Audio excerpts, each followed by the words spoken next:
We're here with Emory University senior defender Lauren Gorodetsky as the Eagles get set for a couple games, home games this weekend against Rhodes and Center. But Lauren, obviously a big weekend for you last weekend. 3 goals scored, also a big defensive effort. The defense, I guess we've come to expect by now, but the offense for you came out this weekend on a couple of set pieces. Talk a little bit about that, getting involved on the offensive side. Yeah, it was pretty funny. I mean, I've gone forward for set pieces all 4 years, and I think I scored more goals this weekend than I did in like the last 2 years combined. So I don't know, just lucky, I guess. The ball found me in the right spot at the right time, and I was just able to put it away, thankfully. You referenced your last 4 seasons, and obviously, big seasons, not just individually, but as a team also for you guys, and culminating with the second place finish last year. Talk about this being your senior year and, trying to make an impact in your last year here.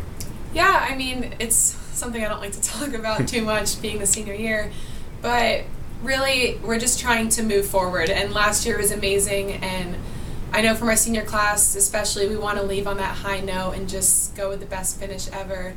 But it's also about leaving behind a legacy, which is to allow the program to continue with the same high standards. So it's really a dual approach of how can we make this year the best, and how can we continue this program to stay at the best.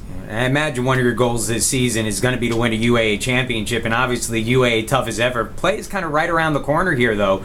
Talk a little bit about that, kind of the start of the season and how that leads up to what's an incredibly competitive UAA this year.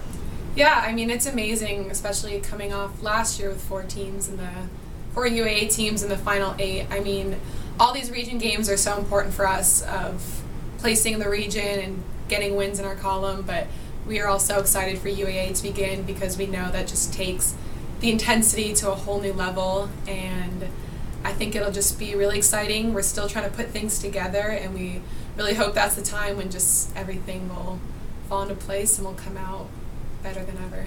Now, on a personal level, you're obviously a soccer player, but those who just follow the soccer team may not realize you're also on the softball team. You have a GPA, I think it's over 3.8, so a lot of time commitment, obviously, for you. How do you manage to get all that in? I mean, it's just something I've done like my whole life. I always played 2 sports, and I mean, everyone at Emory is just over involved. I mean, I am in 2 varsity sports, but everyone else on the team is in clubs and head of one thing or another, and it really just blows my mind. I think that's just part of Emory culture, is to excel in more than one thing, and I guess I just have like 2 sports to show for it, but it's just really what everyone else is doing. Awesome. Well, thank you, Lauren. Appreciate you coming by, and good luck the rest of the season. Thank you.